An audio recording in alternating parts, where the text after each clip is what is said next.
Good evening. Thank you for coming to join us.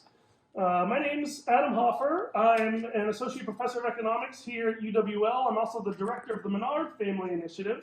The Menard Family Initiative is happy to sponsor our guest this evening. Rachel Ferguson will be joining us to talk about her new book, Black Liberation Through the Marketplace, Hope, Heartbreak, and the Promise of America. Thank you again for coming, and please join me in welcoming Rachel to our campus. Thank you. Thanks, everybody. This is going to make me log in here. I'm glad to have this chance to just sort of casually talk through the book. I've actually given several talks on the book already, but they've all been kind of dealing with some theme, that I was at some, this or that type of conference, or the specific school asked me to address maybe one of the things that I discussed in the book. And so this is my first chance to just sort of walk a group through the book, and it's nice to be in a small conversational group. So I'm very excited about that. I thank you to the Menard Family Initiative for having me. And I was just saying how much I like your campus. I like looking across at the mountains. I'm from St. Louis, Missouri, so that's a big deal, So my book, Black Liberation Through the Marketplace, is actually co-authored with a historian. My PhD is in philosophy. I do philosophy of politics and economics. I wrote my dissertation on property rights, David Hume's theory of property rights. And my co-author is a historian, and you can't write a book about Black history without a historian, right? You've got to have somebody to check you and make sure you're not saying anything too crazy. But it has been such a pleasure to work on this project with him, and I will talk through some of the chapters where he was really the main author as well, but he'll be the expert on those chapters and I'm the expert on mine. The way that I open up the book is really by introducing the lens through which I'm thinking, which is the lens of classical liberalism.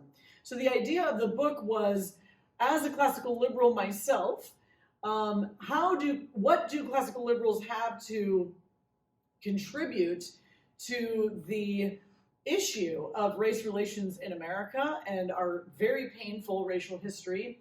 And I actually was aware of quite a bit of work on race and discrimination coming out of classical liberal thinkers. And I thought, none of this has ever been really gathered into one place. And so people don't necessarily think of classical liberals when they think of issues of race and discrimination. So those of you who are in the undergraduate time of college are probably wondering what a classical liberal is. Am I right? Yeah. Okay, you're nodding. Yeah. Fair question. And that's actually what I spend the introductory chapter explaining. And so this is a book written for a popular audience, so I try to keep it really simple. And I talk about kind of the legal infrastructure that underlies a flourishing market economy. And so I talk about things like property rights, freedom of contract, equal protection of the rule of law, the importance of appreciating the role of the business person and the entrepreneur, what they contribute. That may seem obvious to you, especially you business students, right? You're like, of course we know that business people are important.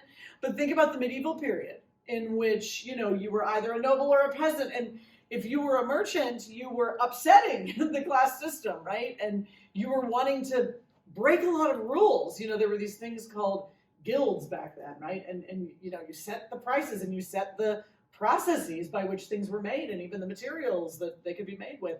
And so it wasn't exactly encouraging to innovation, as you might imagine. And as people did begin to innovate, they had to break down some of these traditions. And so it's not, we shouldn't take for granted necessarily that we do appreciate or understand the role of the business person and the entrepreneur. So that's a really important piece. And then I really always want to include this idea of civil society. And so civil society is just a kind of catch-all umbrella term that I use to gather up all that's kind of a decentralized idea, right? But it's all the voluntary stuff we do that's not buying and selling. So if you think of, the activities of the state, those are not voluntary, right? They're coerced, whether, they may need to be, but they're coerced, right? So that's not voluntary. The activities of the market are voluntary. That's exchange, voluntary exchange. But that's about buying and selling. What about all the rest of our lives, right? We go to church, or you might be a part of a 12-step program, or you might be in a book club, or even just your friendships, your community gardens, your nonprofit work. Maybe you guys will be in business for 5-10 years, and you'll be on the boards of things, right? Nonprofit efforts in your community and things like that. Okay, that's civil society. And classical liberals put a strong emphasis on the role of civil society. And, I should turn off that, sorry.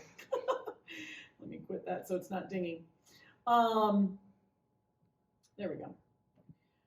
They put a strong emphasis on the role of civil society in all of the really meaningful parts of our lives, right? What makes life worth living, right? It's family, neighborhood, a church, and temple, whatever it might be. Okay, and those are also the networks that markets rely on. Have you guys had jobs yet?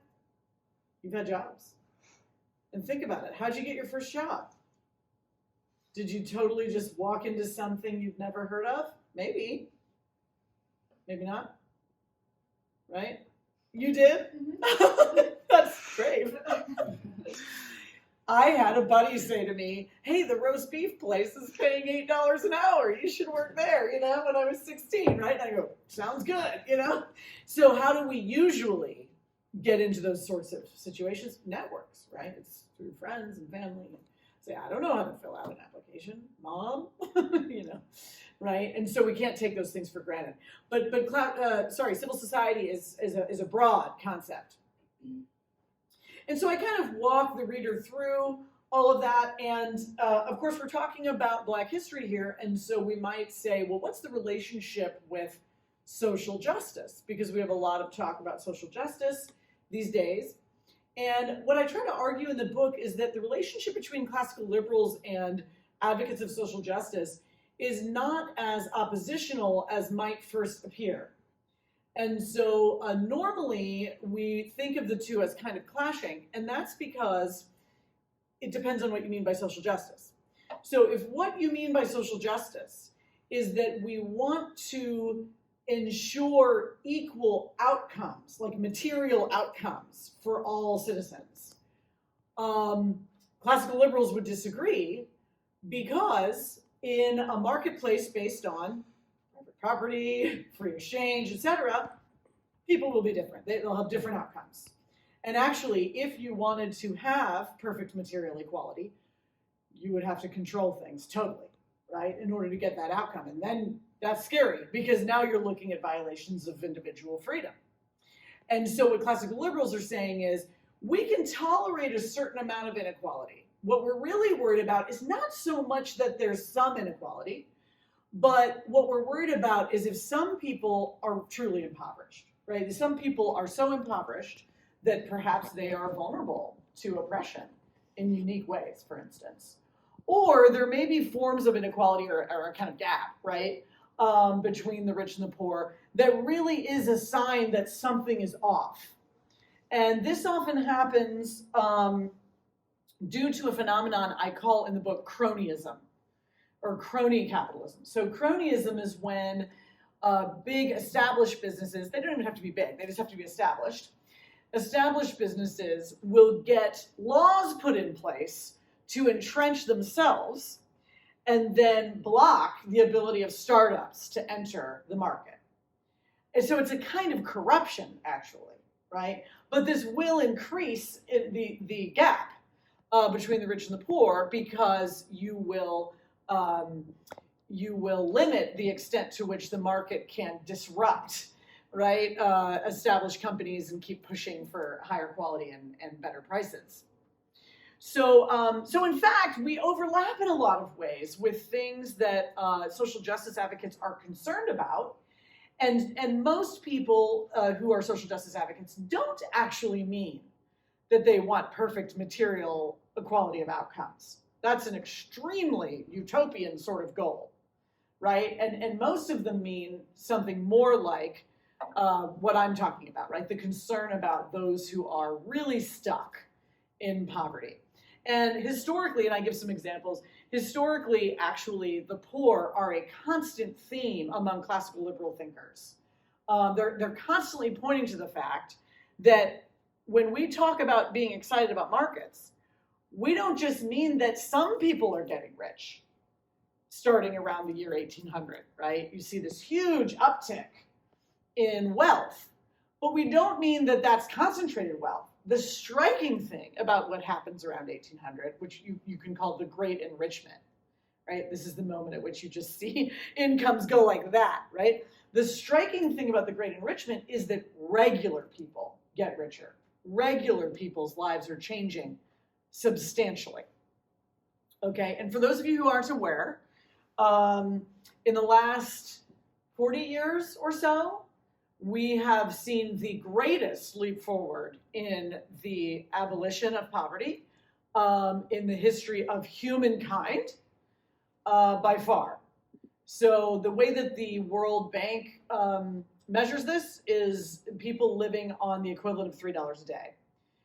200 years ago, everyone, it was like 99.999%, of humanity was doing that. After 1800, slowly, you saw a lot of that being obliterated. But with the rise of global markets, you now have an abject poverty rate of around 8%, which is just astounding. And I almost can't, for you young people, it's hard to convey to you like what a big deal this is. Like 135,000 people come out of abject poverty every single day. Okay, it's like, and think of little children in India whose job was to break bigger rocks into smaller rocks.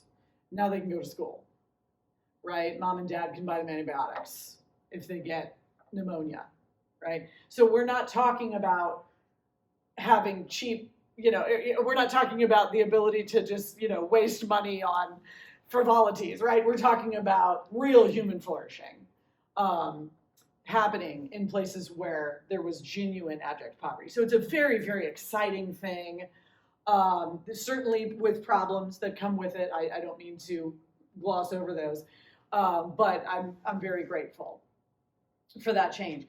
And then, I do discuss a couple of really cool, core ideas of the social science around the classical liberal order in the first chapter, namely the concept of emergent order.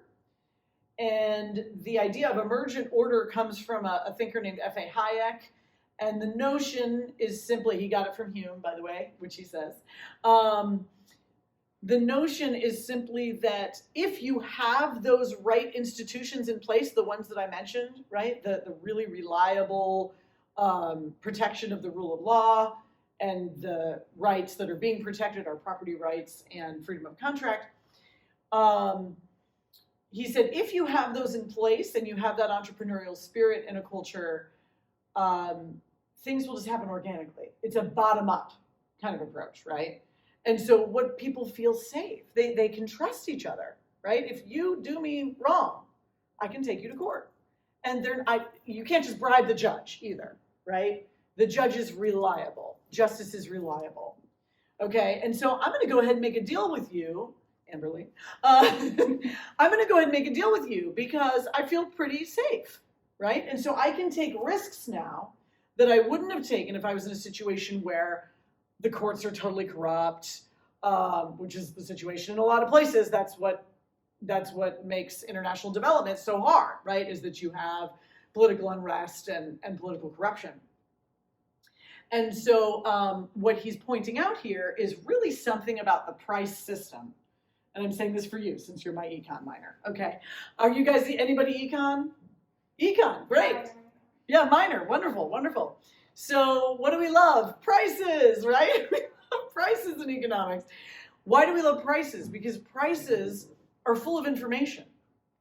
And it's information about supply and demand, right? And so I can calculate economically based on prices. If I was a baker and I just had an oven and a building and some flour, and right, I had those things, and I asked myself, whether I'm in the red or I'm in the black, I wouldn't know, right? If it was just a collection of stuff, I wouldn't know whether I should keep on doing business or make more cookies, less cookies. There's no way to calculate economically what I should do. But if those things have prices associated with them, then I can do my double entry bookkeeping, right? And I can show whether maybe I need to, step up my advertising a little bit or whatever. And so it helps us to calculate economically in a really efficient way. That's the sort of amazing thing about the price system. And so as we're able to do that, this incredibly complex system of the economy develops, and civil society, right? Highly complex. And actually, and this is Hayek's big point, nothing that anybody could have centrally planned, because they wouldn't have had the information. All the information is built into the prices. I don't know why the price of that kind of wood went up. I just know it went up, so I'm going to use the other kind of wood, right? And what does that do? It conserves the first kind of wood, okay? And so it makes things more efficient. So that's just some of the background that I lay out for familiarizing the audience with classical liberalism before I dive into how I'm going to apply that to Black history. And so what we see right off the bat, if you want to just take it chronologically, which is how we do, you start with, of course, slavery. And we're right in the thick of a major academic debate, okay? And it's the debate between the historians and the economists. Okay, the sky is turning a really lovely rose color, by the way. So what's happening?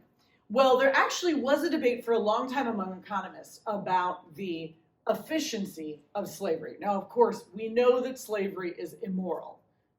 We're taking that for granted. But then there's this other question, right? Whether or not it's an efficient way to operate an economy. Is a slave economy an efficient economy? And people took different positions over time, but there's been a lot of data collected and work done.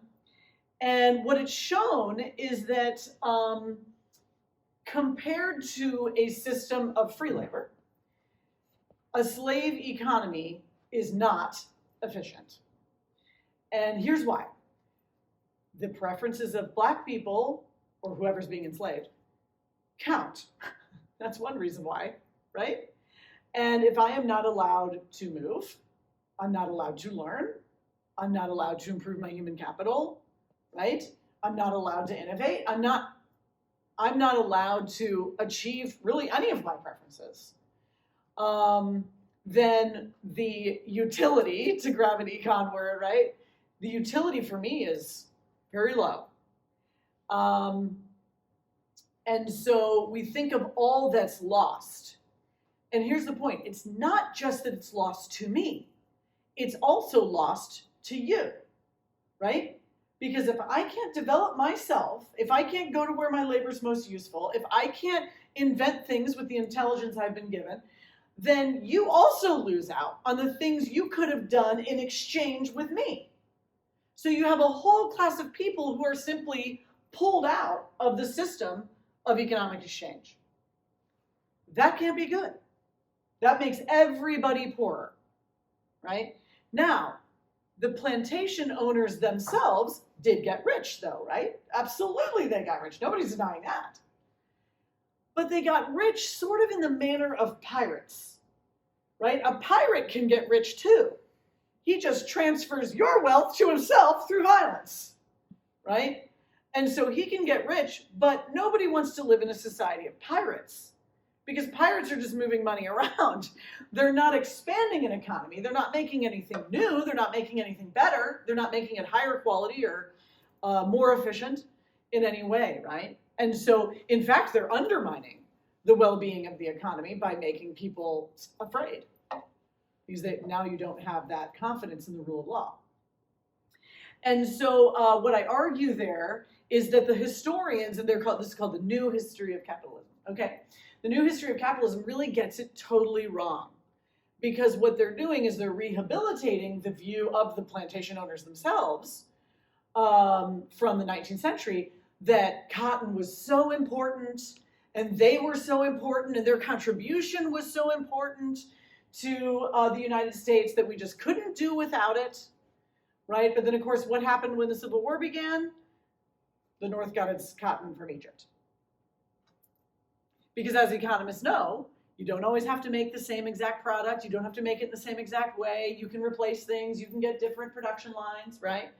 It's actually not, I mean, not usually. There may be exceptions with, you know, some obscure kind of microchip or something like that. That's, you know, there's only one thing you can use. But in most cases, there's lots of things you can use. You can make clothes out of flax. You can make clothes out of linen. You can make clothes out of wool.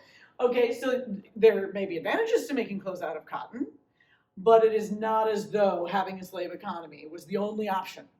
That's not true. Now, did some people benefit from the slave economy? Absolutely. No one's denying that. What we're doing is a kind of thought experiment. We're saying, what would it have looked like if it had been an economy based on free labor? And what we're saying is everyone would have been better off. Everyone would have been better off and richer, because people were able to develop their skills and develop the economy. And actually, the slave economy ended up being quite backwards technologically. There was cases in which they were using manual labor for things that had been done by steam engines, like for 50 years. You know, so it encouraged a lot of inefficiency. The planters were not interested in infrastructure. They only had to go to market once a year, so they didn't build a lot of infrastructure. There was some industrialization that the South did need to do. It was agricultural, you know, it's an agricultural economy, but there was some industrialization that it did need to do. It didn't until after the war. Then it slowly started going. So you could see how it made it backwards to be in a slave economy. And one of the points I try to make in this chapter is really the connection between the moral claim of classical liberals that we honor the property rights and the contract rights and the right to equal protection of the law. We honor that in human beings because human beings have inherent value and dignity as individual persons. And that's actually connected to the fact that when you do that, you get flourishing, right? So at first you talk about this stuff and it sounds all very kind of cold-hearted and amoral. You know, which economy is more higher GDP, right? But when you really make the connection, you see, no, right? The moral ground is the inherent dignity of the individual person. And when we honor that, we get this wonderful outcome. And it's important that we do it equally, that we're not thinking purely strategically, how can I win in this particular case? So when you look at a really good example of this, kind of the foil of what I just said, is to think about the case of international economic development, where you see countries where you have kind of warlords in charge, right? And they're sucking up the wealth of the country or the humanitarian aid we're sending over or whatever, right? And they don't want to give up their status. But in fact, the whole economy is much poorer than it would be if you did not have someone who was abusing their power in that way, right? If they would just be willing to do justice, it would actually make everyone better off, possibly even themselves, although maybe the guy at the tippy top is, you know, going to have to sacrifice something. Okay, and then at the end of this chapter, I point out, because a lot of what I just talked about with the new historians of capitalism is kind of wrapped up in a narrative debate that we're having right now in our culture about the United States Constitution and whether its deal that it made with slavers is so compromising to it that we need to start over. Right? So some people feel that that's what critical race theory is claiming, or that that's what the New York Times 1619 Project is claiming, that it's pretty radical. And what I draw attention to is the Black pro-constitutional tradition. So Frederick Douglass is actually a loud and proud classical liberal in every way, very pro-market guy, not very anti-socialist. He actually thought socialists were, what did he say? He said not necessarily vicious, but honestly stupid, I think is the term he used. Okay, and so he was a true classical liberal, and he actually said, he goes, the Constitution is not our problem. The Constitution is a great liberty document. He said, our problem is whether we have the honor to live up to the Constitution, right? Are we going to apply it equally to all? And the same kind of language is used, of course, by Martin Luther King Jr. in his speech when he talks about the cashing in on the blank check, right? That the Declaration of Independence and its claim that all men are created equal and the Constitution were a blank check, and we've come to cash it in, right? And so there's a pro-America, kind of pro-constitutional Black tradition to call upon there. So it's a more hopeful kind of narrative, maybe, than you sometimes hear. Moving on from slavery, we see that emancipated Black Americans are wild to get property. They want farms, they want homes, they want a little bit of land. Of course, the 40 acres thing lasted for about 9 months. That did not end up coming to fruition due to the intervention of the president. And so they did not get land. And they ended up becoming sharecroppers. But it's interesting to see in the sharecropping story, and what's often maybe not understood, is that just their ability to move from place to place, even without really courts that would honor their property rights, and there's still a lot to accomplish, just their ability to move with their feet to a different job or a different place gives them the ability to bid up their wages, or in this case, their shares. And they actually go from something like 10% to like 50% over the course of a few decades. And so you do see some power in just the little amount of freedom that you even have, right, in the post-war South. There's also an attempt to build cartels. So the farmer, the white planters, say to each other, let's not let anybody change jobs because they'll put us against each other, right? They'll pit us against each other and they'll say, well, if you pay me a little more, I'll come over to you. And they were desperate for labor. And it never worked. I mean, they even put it in the newspaper, like, look, you're undermining the cartel. You know, like they're so upset that people won't cooperate. But that's the thing, cartels are inherently unstable. Because if you all agree to a certain wage or price and you say nobody's going to undercut each other, somebody's going to want to undercut the rest, right? They're going to say, hey, right, I could pay these guys a little more and have a much better group of farmers. And so that's what happened. And you also saw Black people move to the Delta, move to areas where they had more opportunity, where the white people were friendlier in some cases and would advocate for them in court and things like that. And so they did gain some advantage. And one of the most stunning things that happens in this period is the literacy, the jump in literacy. This is actually possibly the most speedy jump in literacy in a population in the history of the world.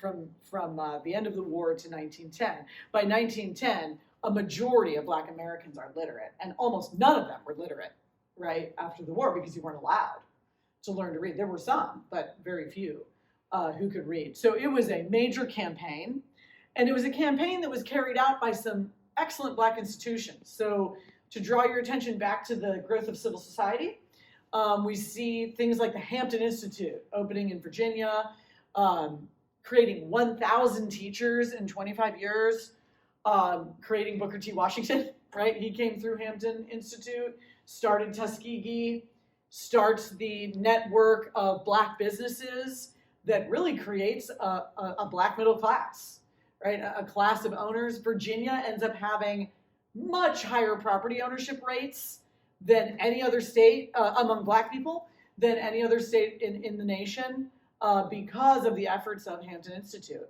and their emphasis on Black ownership. That's really what was being pushed. And so you see that love of property rights and the desire to be in business, to be in the room where it happens, right? And so the problem, of course, that they run into is the lack of equal protection of the law. And many courts will not defend their property rights. Whites could basically just take their land, and no court was going to defend it. If you agreed to be paid, $50 to build that porch or whatever it is, and then the guy just pays you $25, there's kind of nothing you can say, right? Because you can't take him to court. So this is a really difficult environment in which to develop. And then, of course, you had some overt abuse. And one of the forms, we've often heard about lynching. I'm sure you're all aware of the history of lynching, but many people aren't aware of what was maybe, I don't know if it was as psychologically terrifying as lynching, but it was objectively worse in the sense of the numbers of people who died. And that was the convict leasing program. Has anybody heard of that, the convict leasing program? Or a book called Slavery by Another Name? So what happens is you have some mines in the South, some farms, but mostly mines, and they needed workers. And so basically Southerners just made up laws. Everybody could own a gun at this time, but suddenly black people couldn't own a gun. You weren't allowed to be standing there without being able to prove that you're employed. If a white person asked you, saying something rude to a white woman, things like that. Having some whiskey, it's like, things that aren't even crimes, or little crimes made into really big crimes. And so stealing a pig from a misdemeanor to a felony, okay, or something like that. And those were called pig laws. And so what they did with this is they would kind of have on these trumped up charges, they'd bring in men, and then they'd have a white representative who would be paid to represent him. And then they'd tell him that he could pay off the bill to his white representative by going into the work camps. So he would be sentenced to hard labor for the crime, and then added on to that the debt, right, of his representative, and then added on to that any kind of medicine or anything he needed while he was there. Oh, well, you can just stay another year. Okay. Well, so it ended up just being slavery by another name. But the really sad and ironic part of this, and this does get into economics too when you think about the concept of incentives, is that as terrible and really truly terrible as our system of chattel slavery was, planters did see slaves as investments, and for that reason would keep them alive, encourage reproduction, feed them fairly well, and the South had access to good food. So things like that. Now they may beat them cruelly and other things, but the black population flourished under slavery. The numbers flourished. The situation with convict leasing is that the men driving these workers had no investment in them, and so they didn't care whether they lived or died.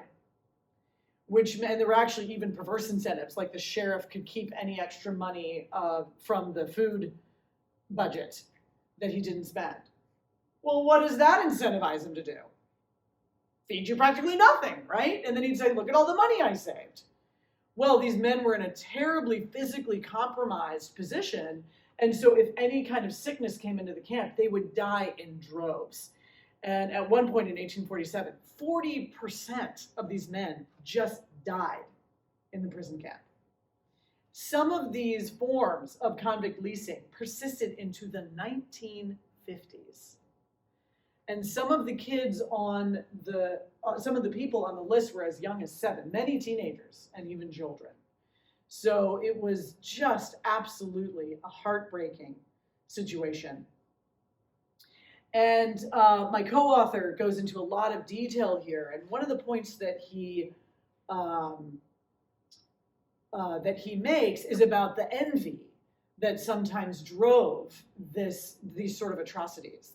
And so you all have maybe heard of the Tulsa, Oklahoma massacre, right? Until recently, a lot of people didn't know about it, right? But I think the show Watchmen had it on, and people were like Googling it, like, is this real? Yes, it really happened. Okay, so now people are learning about it. Shows the power of entertainment. And in Tulsa, you had Black Wall Street. So you had a group of Black people who had some wealth. They were doing very, very well, better, frankly, than their white neighbors, financially, much better in some cases. Everybody seemed to be living peacefully together. There was a black side of town and a white side of town, but okay, but respectful.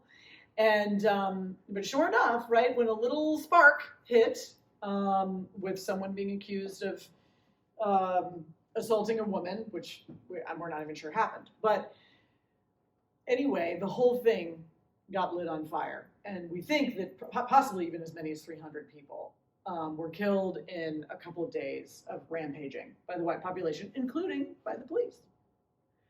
What is that? It's envy. Envy is a vice that is totally opposed to the free society. Because think about it. If you're in a market economy, you actually need to be happy when other people do well economically, because when other people do well economically, everybody does better economically, assuming it's not a crony style of doing better, right? Assuming they're really being productive. They're doing better because they're being productive. And so envy says, it's different from jealousy. Jealousy says, I want what you have, I'm going to get it. I'm going to get the same thing for myself. Not take it from you, but just get the same thing for myself. Maybe not great, but it could even make you work a little harder, right? But envy says, I don't like that what you have puts you above me. It's a status good, okay? And status goods you got to stay away from those people, all right? Because now it's not about me having it. It's about me making sure you don't have it, right? So that you can be below me. Very, very destructive. And I've actually taught a course on Dante before, Dante's Inferno, where talks about all the vices. And Dante discusses in depth how destructive the vice of envy is, because it makes you want to destroy the wealth of other people or whatever else you don't want them to have. And so you see this, and there were many, many cases of these types of massacres that occurred. It was not just Tulsa. It happened many, many times, including in my hometown of St. Louis. So you see just how important it is to have the equal protection of the law and to have police that are truly neutral between citizens. Now, we go on to discuss the Black church. And this was a little bit of a surprise to me. So I'm writing a book about Black liberation through the marketplace. We're talking about all of these economic kind of things, right? Property and law and rule of law and things. But I remember the day I called my co-author and I said, we've got to have a chapter on the Black church. It's crazy that we thought we couldn't. Why is that? That's because for two major reasons. One, the Black church is quite simply the cultural womb of Black America. It is the institution through which Black people begin to experience a very strong sense of self-respect, a sense of their leadership, their manhood, their womanhood, being treated with dignity, and really them being able to determine what's done there, right? And what they're gonna create there. So it's very powerful. But the other thing that's powerful is actually theological, or we might say philosophical, which is that unlike the evangelicals who, if you know about the Great Awakenings, right? These great revivals that occurred, you know what I'm talking about? Anyway, there were these big revivals that have swept America, okay, a couple of times. And that's really how enslaved people were converted. They actually weren't converted by their masters. Their masters were sort of nominal Anglicans who didn't want them to think that they were their brother or sister in Christ, because if they thought that, they might think they had a right to be free, which they did. I mean, they did make that claim once they became Christians, so they were right to be afraid of that, actually. And so they did not actually evangelize their slaves. Instead, enslaved people were converted in the Great Awakenings. They would go to these tent meetings and very excited at the idea of their sins being forgiven. And oftentimes, really probably the majority of black converts were converted by other black people, right? In other words, they would go back to the plantation and give the good news. But here's what's interesting. The evangelical preachers did not necessarily notice the same things in the Bible that the black Christians noticed. Okay, they overlapped on some things, certainly the forgiveness of sins, the centrality of Jesus, right? They loved that and they agreed with that. But black Christians were so struck by Genesis 1, the opening of the Bible in which it stated that man and woman are created in God's image. They're like, whoa, if human beings are created in the image of God, then we're all siblings. We're all equal. And actually, we're very valuable because we're the children of God. So this was very, very good news. And so in black Christian theology, there's much more emphasis on the creation. Okay? And also on the Old Testament. So the white evangelical movement tended to focus on the New Testament. St. Paul, right? And of course, the Gospels. But black Christians noticed this wonderful story called the Exodus. Does anybody know that story? Have you seen The Prince of Egypt? The Disney movie? Anyway, the book Exodus tells the story, but it's the story of Moses fighting for the freedom, right, of the Hebrews who were being enslaved by the Egyptians. And God, with God's help and frankly judgment on the Egyptians, they were set free. And there's a lot of language in there about God's desire for people to be freed from oppression and freed from slavery. And there's also a lot of language in the prophets about that. And the prophets talking about the importance of prioritizing the poor and the widow and the stranger, right? And so they're paying attention to different parts of Scripture and different themes in Scripture. And that is totally shaping, in some sense, the Black American soul and culture. So it's just impossible, really, to understand Black America without understanding the church, what an important role that the Black church played. Obviously, we know this from the civil rights movement, right? The ability to take up such a sacrificial approach as nonviolent political action was very much influenced by the church. And we still see it today. So today, Black Americans, 80 to 83% of Black Americans identify as Christian. They're the most likely group demographically to pray, believe in God, read the Bible. So that's still a very, very strong part of Black culture in America. And of course, what does that do? It creates an institution in which you can have a bunch of networks, right? And so the Black business networks that Booker T. Washington was creating and the Black church were coalescing to create more institutions like Black fraternal societies, which 50% of Black men were in the 20th century, creating things like the NAACP, okay? And then what happened? Then the Black business people funded it. So Madam C.J. Walker, the great hair care millionaire who lived next to Henry Ford, a Black woman, can you believe that? Her house was next door to Henry Ford. She just busted through all the glass ceilings. And she was incredibly rich, enriched a lot of Black women too, because they were door-to-door salesmen of her products. There's a Netflix series, by the way, if you want to watch that. She gave NAACP the biggest gift they'd ever gotten. Okay, so these Black business people turned right around and put their money into the civil rights movement, or the early versions, right, of the civil rights movement, which was the NAACP. And Booker T. Washington did too. He sometimes gets a bad rap because he had to deal with Southern whites. And so he had to say things in certain ways that we don't like anymore. Okay, but let me just tell you, Booker T. Washington was secretly funding lawsuits at the same time. Okay, so he was just doing it on the down low because he had to maintain Tuskegee Institute and the donors and so forth. All right, but there was just an immediate sense. So the term Black self-help, you'll sometimes hear this, Black self-help, that doesn't mean pulling yourself up by your bootstraps. Black self-help means the Black community pulling each other up by investing in a group economy. Okay, that's what Black self-help means. It's a very, very important part of Black history.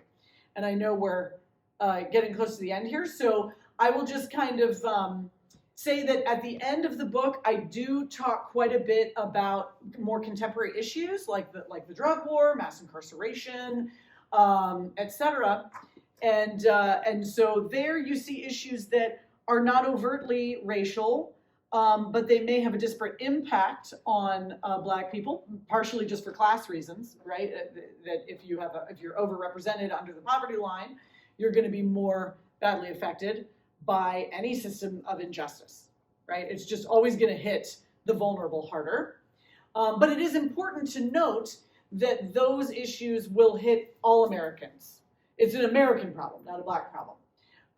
And one of the reasons I always make a point to say that is because 80% of Black people are not below the poverty line, right? As a matter of fact, a majority of Black Americans consider themselves to be middle class. We actually have a number of, very high income Black Americans. And so while there's a long way to go, and the biggest complaint is the gap, not in income, but in wealth, that's the thing, kind of the hump we need to get over. While that is true, Black people have in some sense been liberated by the marketplace, but we have a certain underclass that feels stuck, right? And so now shifting not so much to a Black issue, but more a poverty issue, whether the people are Black or white or Latino. We look at ways in which we can try to unstick people who are stuck. And so I look at a couple of solutions. Some of these are policy solutions. So I'm looking at things like, first of all, just economic freedom. Economic freedom is very, very important for people who are poor. The ability to, for instance, do a job without getting a license. Some jobs have to have licenses. I understand if you're a dentist or something, but an unlicensed dentist, okay. But do you need to have a licensed florist? Does your barber need to be licensed? Does your hair braider need to be licensed? Does she have to go to cosmetology school and pay $20,000 to learn nothing that has anything to do with African hair braiding? No, but your salon wants her to do that because they want her to come and work there, right? And they don't want her to be working out of her basement and taking their customers, right? And the same with the flower shops and so forth, okay? So economic freedom is important. And it's also important to notice that, frankly, poverty is highly correlated to how the economy is doing. This is so stunning, I can hardly believe it. In 1940, 89% of Black people in America lived below the poverty line. By 1966, it was 41%. What? It was cut in half. Was it cut in half by all of our efforts on behalf of Black people? I don't think so. It was only 1966, right? We had hardly started. Okay? No, why was it cut in half? Because the 50s were a huge booming time in the economy.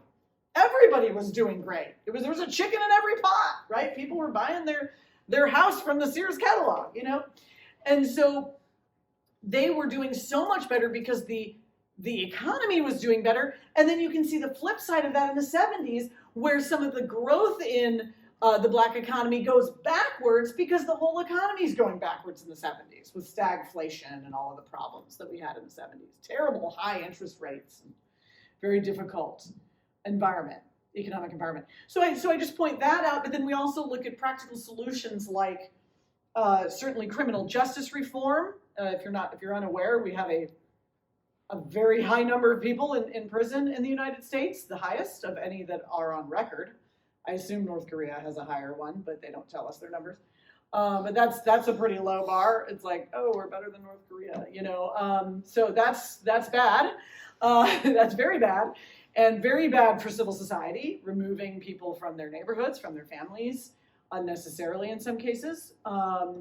So we take a long look, actually, at criminal justice reform, and we also look at educational freedom. If it's true, I didn't go over this because I didn't want to take too long, but one of the really egregious things that was done in the early 20th century, and this was kind of a progressive social engineering mindset, not only redlining, which I'm sure you've heard of, right? Redlining where people were not allowed to be to get loans from the bank. The government just said no. The Federal Housing Administration said, we don't want Black neighborhoods and integrated neighborhoods to be funded, so no. Redlining people are more aware of, but what a lot of people don't realize is that actually the building of the federal highway system really destroyed a lot of Black economic centers in major American cities, because the highway was purposefully routed right through their neighborhoods, and they were blighted, and basically it was an eminent domain abuse. They were destroyed. They were just destroyed. Their property was taken, oftentimes with no recompense or with a little recompense, but they were kind of scattered to the four winds. And as you can imagine, it's very hard to rebuild your social networks somewhere else, starting over somewhere else. So it was just a terrible, terrible thing. And there was another program called Urban Renewal. James Baldwin called this Negro Removal. That was his nickname for urban renewal, because really all it was, they called it slum clearance, but the truth is that what might look like really rundown housing to you could actually be upwardly mobile working class people who are on their way up. So once again, taking the property, destroying it, and scattering everyone to the four winds.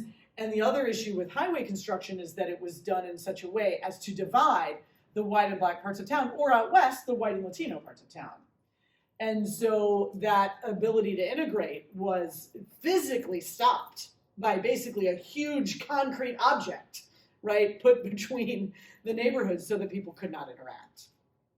And so one of the points of going over this history is to say, these are violations of people's property rights. You're taking their homes, okay? You're taking their homes unjustifiably. In many cases, these highways could have been, whatever we think of the federal highway system in general, we could say these highways could have been routed. In many cases, you can actually see the records, the meeting records of them saying, well, we could go through the industrial part of town, but nah, let's go right through the middle, right, and cut between the whites and Blacks. So it was purposefully done. So why do I bring that up when I'm talking about educational freedom? I bring it up because we have a literal ghettoization of Black people, meaning, stay in this part of town, right? Literal ghettoization. And now our educational system is based on your school district, right? It's based on your zip code. And that is not working in America's inner cities. It is not working at all. Some of the results are so astounding, I can hardly believe it's true. Huge numbers of students who cannot even read, graduating from high school. And so the idea of entering, and we can debate what form it should take, but the idea of bringing some level of competition and freedom into this system so that the funding can follow the student rather than the system, and you can bust out of that really historic injustice. You can bust out of that and allow students to pursue other forms of education. So that's a very important aspect. But I will just end with really my favorite of all of the solutions that we discussed, and that is neighborhood stabilization. So the neighborhood stabilization movement is a movement that basically challenges our philanthropic models. So when we do charity, when we do philanthropy, many times we do it in such a way that we kind of undermine the dignity of people by treating them as though they have nothing to offer in exchange. So it's sort of like, I know what your neighborhood needs. I know what you need. I'll drop it on top of you, or come out of your neighborhood way over here to my program, and I'll teach you something. And what neighborhood stabilization is saying is that's never gonna transform anybody. You might help somebody get through till Tuesday, but you're not transforming them. You're not actually allowing them to emerge from poverty. And so instead, you need hyper-local, block by block, 8 to 10 years of commitment per block by someone who is motivated by love, living there, subordinating their own agenda to the agenda of the neighbors who have a vision for their community, actually, if anybody bothered to ask them, asking them what sorts of businesses and jobs they would like to get into, and then bringing the networks to the neighborhood rather than sending people out of the neighborhood. And I will tell you from personal experience, I'm on the board of an organization called Love the Lou in St. Louis. And I will tell you that you can do it. I would love for any of you, if you're in St. Louis, come and call me up, and we'll go down to Enright Avenue, and I'll show you the community gardens. I'll introduce you to what Lucas calls the persons of peace. These are the anchors of the neighborhood, highly trustworthy people that he has invested in through assets like a home, even a job. And of course, he's getting lots of people jobs. And I will introduce you to the youth who, 95% of whom are graduating high school, getting jobs, and going to college, not joining gangs, not going to prison. Many of the things they watched their older brothers and cousins do and suffer, and actually really wanted a way out of that, but just didn't have anything in front of them. And that might seem insane to us, but the truth is that the kind of concentrated poverty that we have in our inner cities is very isolating. I don't think those of us who grew up in the suburbs realize how isolating it can be. I have students down on Enright who can look at the Arch, but they've never been there. They've never visited the Arch. There's a 4 or 6 block area, and that's their whole lives. And when you have been ghettoized over a period of decades and decades and decades, including through de jure government policy, you are cut off from the kinds of networks that lead you into employment and other sorts of civil society activities.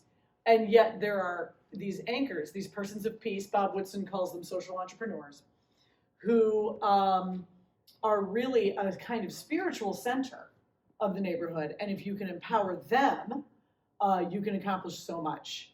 It's very, very exciting.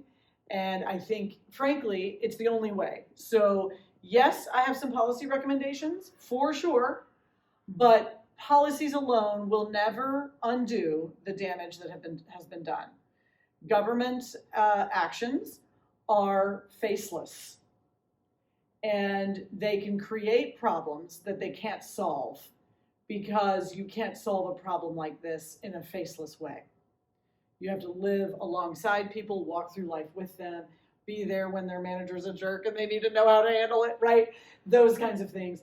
And the state just can't do that. It just can't perform that function. And so once again, appealing to civil society, empowering the Black church, and empowering these types of organizations, I think, is the most exciting way to go. So I'll stop there.